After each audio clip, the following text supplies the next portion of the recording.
Syarbul Asyikin, prosanya. Kalau puisinya banyak, kita jelajahi sebentar karya-karya prosanya yang bisa diakses hari ini. Ini tulisan tasawuf Syarbul Asyikin. Syarbul Asyikin itu minuman mereka yang merindu. Asyik itu hatinya sedang jatuh cinta habis-habisan, itu asyik. Kalau ada yang pingin mengkaji Hamzah Fansuri, di kitab inilah nanti ada ajaran Wahdatul Wujud, lumayan lengkap. Di situ nanti akan kelihatan pengaruhnya Ibnu Arabi, pengaruhnya Sadruddin Al-Qunawi, muridnya Ibnu Arabi Abdul Karim Al-Jili, dan kawan-kawan. Kitab ini 7 bab. Bab 1 sampai bab 4 itu suluk.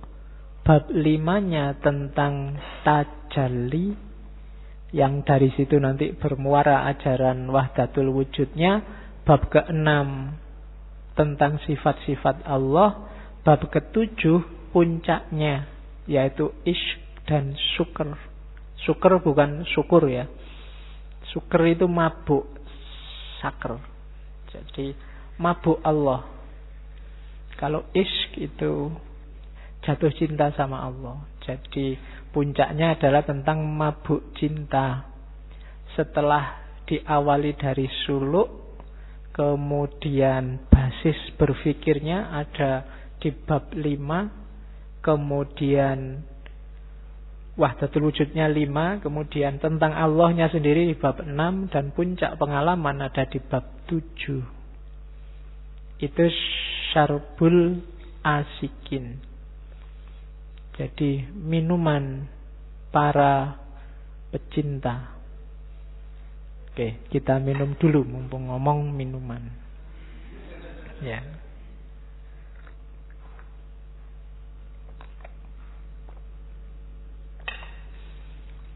Ini Syarbul Asyikin. Yang kedua ada Asrorul Arifin. Nah, ini rahasia para arif. Di kita ada beda antara alim dan arif. Alim nanti jamaknya ulama, arif itu urofa. Nanti ada yang menafsirkan kalau alim itu ahli ilmu, pengetahuan yang sifatnya husuli, dikejar. Fikih, kemudian IPS, IPA, matematika, itu ahlinya alim, orangnya bisalah kita kasih atribut ulama. Tapi kalau arif itu urofa, ilmunya namanya irfan. Itu harus diperoleh tadi dengan pengalaman. Makanya teman-teman kita di Syiah itu menyebutnya bidang mistik Islam itu bukan tasawuf, tapi irfan. Jadi pengetahuan yang sifatnya intuitif, namanya irfan. Kalau tasawuf itu mereka memahaminya lebih ke torekot, gerakannya, bukan ke pengetahuannya. Kalau diajarkan dalam bentuk ilmu, itu namanya irfan, bukan tasawuf. Kalau tasawuf itu aktivitas dan gerakannya, makanya kajiannya lebih mengarah ke torekot. Begitu ngomong tentang tasawuf. Oke, yang jelas ada beda antara arifin sama alim. Alim ulama, arif urofa. Alim hubungannya sama ilmu, arif hubungannya sama irfan. Oke, ya nanti kalau kamu anaknya banyak, ada yang dikasih nama alim, ada yang dikasih nama arif, biar pinter. Yang satu pinter ilmu husuli, yang satu pinter ilmu huduri. Yang tidak pinter bapaknya. Oke. Terus ya, Asrarul Arifin itu di situ kelihatan, saya membacanya bau-bau tasawuf sunninya kelihatan. Ghazali ada, Iraqi ada, Jami ada, Junaid Baghdadi ada. Yang jadi rujukan. Oke, itu kitabnya yang kedua. Al-Muntahi. Al-Muntahi itu paling tipis. Cuma kitab inilah nanti yang dijadikan alasan oleh Syekh dari Ranir India tadi, Syekh Nuruddin Ar-Raniri, untuk menjatuhkan Syekh Hamzah Fansuri. Jadi ini isinya 3. Masih ada hubungannya sama Wahdatul Wujud. Yang pertama, alam semesta sebagai tajallinya Allah. Yang kedua, tentang makrifat dan ahli makrifat dalam memahami alam semesta dan segala peristiwa. Kemudian bagaimana caranya orang melakukan suluk kembali pada Allah. Hidup kita itu kan innalillahi wa inna ilaihi, dari Allah nanti kembali ke Allah. Pada akhirnya harus kembali ke Allah. Makanya hidup kita di dunia ini usahakan benar-benar akhirnya bisa kembali ke Allah. Kalau tidak, ya perjalanan kita berarti masih panjang. Pada akhirnya tetap harus kembali ke Allah. Nanti dijelaskan di Al-Muntahi. Itu kitabnya yang ketiga. Masih banyak kitab-kitabnya yang lain, khususnya dalam bentuk puisi, yang bisa diakses mungkin yang rubaiyat. Ada rubaiyat Hamzah Fansuri. Kalau yang syair-syair itu rata-rata satu syair itu 13 sampai 21 bait. Dan makna sufinya luar biasa. Itu istimewanya para sufi Nusantara. Syairnya itu kalau dibaca biasa ya biasa aja. Tapi kalau dimaknai secara dalam, dia bisa dalam luar biasa. Sama kayak nanti para sufi Jawa menciptakan lagu-lagu dolanan. Itu kan ya gundul-gundul pacul, lilir itu ya lagu anak-anak biasa aja. Dianggap biasa ya biasa. Tapi kalau mau dimaknai dalam, isyarat-isyarat filosofis ketuhanan yang dalam ada di situ. Oke, itu Al-Muntahi. Sekarang kita lihat ideologinya dari kitab-kitab tadi. Saya banyak dibantu oleh Syekh Naqib Al-Atas dari Mysticism of Hamzah Fansuri, disertasinya. Oke. Ada, saya bilang tadi, para sufi selalu pakai tamsil. Yang pertama, tamsil matahari. Tamsil matahari itu penjelasannya simple. Wahdatul wujudnya Ibnu Arabi ya, cuma untuk menjelaskannya pakai matahari. Alam semesta dan makhluk itu sinarnya. Allah itu mataharinya. Sinar matahari dan matahari itu disebut sama ya bisa, disebut beda ya bisa. Disebut sama ya tidak pas juga, disebut beda ya tidak pas juga. Itu susah ya. Ini antara tasbih sama tanzih gabung jadi satu. Sinar matahari itu kan kalau nggak ada matahari ya nggak ada sinarnya. Dia sesuatu yang berbeda dengan matahari. Tapi disebut beda juga ndak, wong matahari itu jadi matahari ketika dia ada sinarnya. Ya, mikirnya bulat ini, kamu nanti di kamar ya direnungkan. Matahari kalau ndak ada sinarnya ndak bisa disebut matahari. Terus sinar ini tidak bisa dia disebut matahari. Tapi disebut bukan matahari, ya tidak bisa. Woi, ini ada sinar matahari nih masuk. Oh, enggak, itu bukan matahari, sinarnya saja. Loh ya, kalau ada sinarnya ada mataharinya. Jadi disebut iya juga bisa, disebut tidak juga bisa. Itu tamsil yang pertama untuk menjelaskan wahdatul wujud. Allah itu pencipta. Cuma biar Allah ini sah jadi pencipta, kan harus ada ciptaannya. Allah itu penyayang. Biar dia valid penyayang, harus ada aktivitas menyayangi, ada yang disayangi. Makanya kan hadis, Ana kanzun mahfiyun. Aku adalah khazanah tersembunyi. Fa'uridu an u'rofa. Aku ingin dikenali. Fakholaktul kholqo. Maka aku ciptakan makhluk biar ada yang mengenaliku. Aku bikin tulisan biar orang ngerti kalau aku itu pinter. Tulisan yang aku ciptakan itu ya aku dan ya bukan aku juga. Itu ibaratnya makanya matahari. Cahaya matahari itu dia adalah matahari ketika menampilkan dirinya. Nah, itu nanti yang disebut tajalli. Kalau tidak ada cahayanya, dia tidak bisa disebut matahari. Tapi cahayanya tidak bisa juga dia disebut matahari. Nah, itu tamsil matahari. Ibarat yang pertama. Jadi wajibul wujud plus tanzih. Jadi dalam wajibul wujud itu kan seolah-olah wajibul wujud itu semua Tuhan, tapi di situ sebenarnya include tanzih.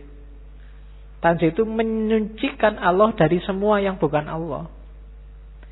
Ternyata semua yang bukan Allah itu tidak ada.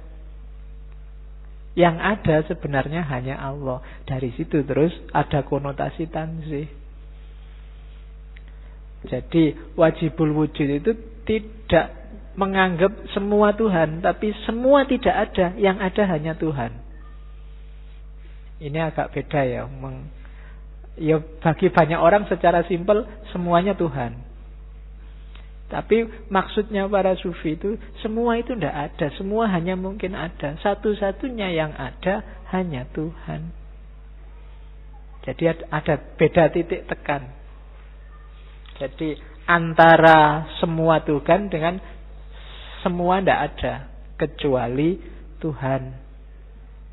Oke, jadi itu tamsil yang pertama untuk menjelaskan wahdatul wujud. Tamsil matahari.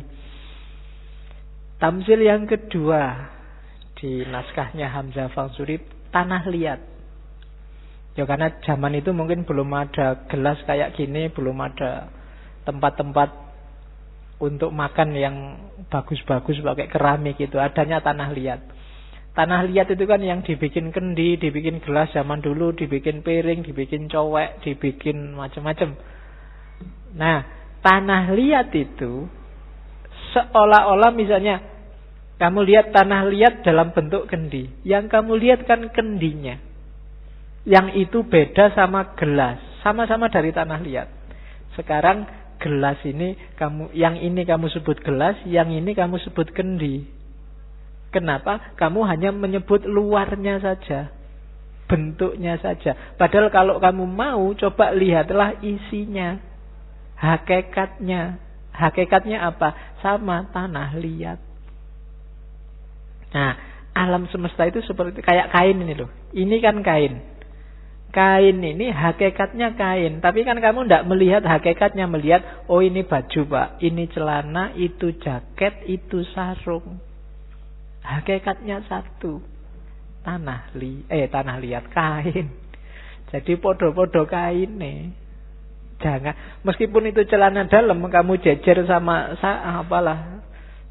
surban. Surban itu kan sakral, kalau celana dalam itu kan tidak menurutmu. Tapi itu podo, hakikatnya sama. Hakikatnya apa? Kain. Nah, kalau kamu lihat hakikat, kamu akan lihat kesamaannya. Kalau kamu lihat tampilannya, ya kamu lihat bedanya. Padahal sumbernya sama. Ahok sama Habib Rizik itu kan kayak tidak bisa disatukan air dan minyak. Kalau kamu lihat tampilannya, coba amati hakikatnya podo. Itu kan katanya orang-orang humanis kan gitu. Podo menungsane. Sama-sama butuh makan, sama-sama butuh minum. Hanya hari ini kamu lihat dalam konteks tawurannya saja. Kalau kamu mau masuk ke dalam, hakikatnya podo-podo menungsane. Nah, alam semesta hubungannya sama Allah itu begitu. Allah itu menampakkan dirinya, itu kan menampakkan diri kayak matahari ngasih sinar. Menampakkan dirinya di tengah alam semesta ini. Jadi kayak tanah dalam bentuk kendi, tanah dalam bentuk keramik itu sekarang ada yang dibuat piring, tapi keramik yang sama ada yang dipakai buat WC. Bahannya sama keramik. Yang bikin kamu kaget kan cuma bentuknya. Hakikatnya sama. Makanya saya lupa di TV kemarin yang ada restoran terus tempat-tempat itunya kan dari WC itu kan bahannya. Waktu diwawancara yang punya warung, ini kan sama saja, cuma tempatnya aja bentuknya WC. Cuma kamu kan nggak membayangkan ngambil sayur dari situ terus dimakan. Rada ngeri mocone. Melihatnya kan ngeri, tapi ini kan bentuknya sama aja. Gitu loh. Jangankan itu ya, Superman aja pakai celana dalam di luar, kamu kan ribut. Celana dalam kok di luar, celana dalam itu padahal itu ya cuma kain aja, cuma estetikanya aja beda sama yang kamu pakai selama ini. Cuma di dalam dan di luar kita sudah ribut. Hakikatnya kan sama, nutupi itu kan, itu fungsinya celana dalam. Terbuat dari kain. Nah, orang banyak lihat yang tampilan, melupakan hakikat. Padahal alam semesta ini katanya ideologi wahdatul wujud sama, semuanya namanya tajalinya Allah, pengejauhan tahannya Allah. Makanya nanti ada syairnya di belakang yang menjelaskan itu lebih detail lagi. Yang jelas itu tamsil kedua.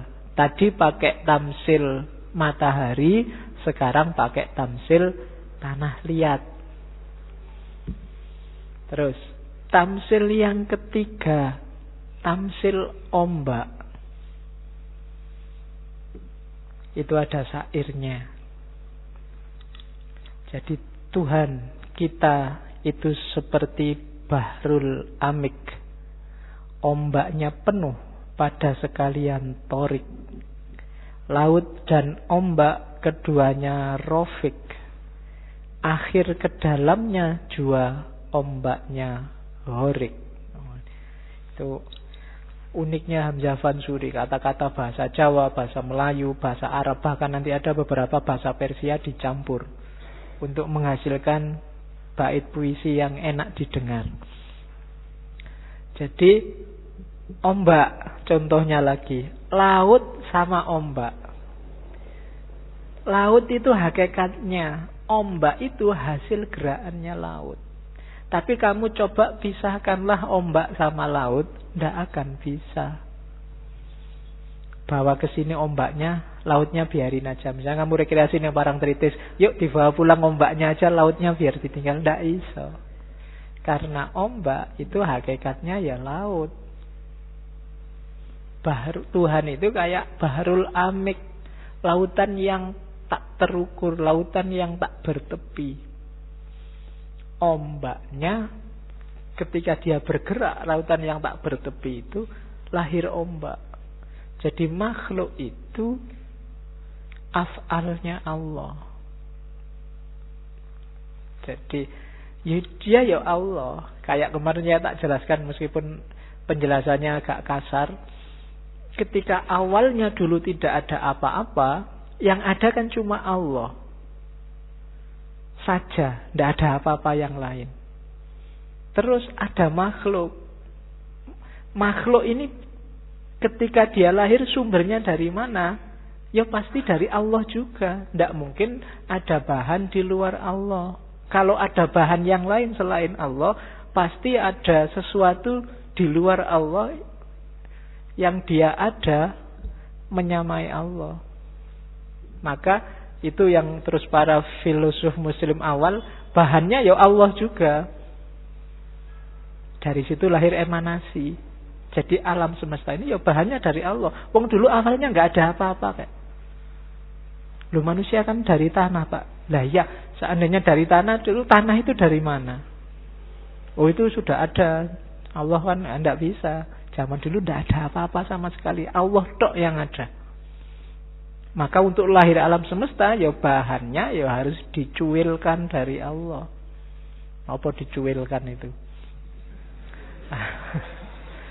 Bahasa anunya ya kan emanasi, bahasa Farabinya. Emanasi itu kan melimpah. Kalau bahasa Jawanya ndeledek. Ya, mungkin ada yang ngerti ndeledek ya.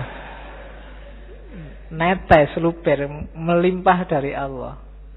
Dan kita memang pikiran kita itu agak materialis. Membayangkan melimpah itu kan bayanganmu terus air netes-netes gitu apa. Ketika saya ngomong kayak gini, itu kan ada pengetahuan yang melimpah. Tapi tidak materi kan. Ada sesuatu yang keluar melimpah. Nah, alam semesta dulu juga begitu. Cuma memang kita dibekali akal itu ada koridornya, yaitu koridor alam yang fisik, sehingga menangkap periode fase-fase emanasi itu agak berat. Karena akal kita juga berarti munculnya di fase-fase terakhir. Memahami realitas lebih atas agak susah. Jadi ini kayak ombak. Ya, ombak sama laut. Itu kan susah kamu misahnya. Ada orang nari, itu kan sama. Kamu coba tariannya aja diambil, penarinya suruh pulang. Tidak bisa. Itulah. Jadi kayak ini ngaji filsafat, sudahlah Pak Faiz suruh pulang aja, biar filsafatnya aja yang ada di sini. Tidak bisa. Karena ini jadi satu. Nah, itu tamsil hubungan antara alam semesta dan Allah versi Wahdatul Wujudnya Hamzah Fansuri. Itu yang syairnya. Terus model emanasinya dalam tanda petik ya.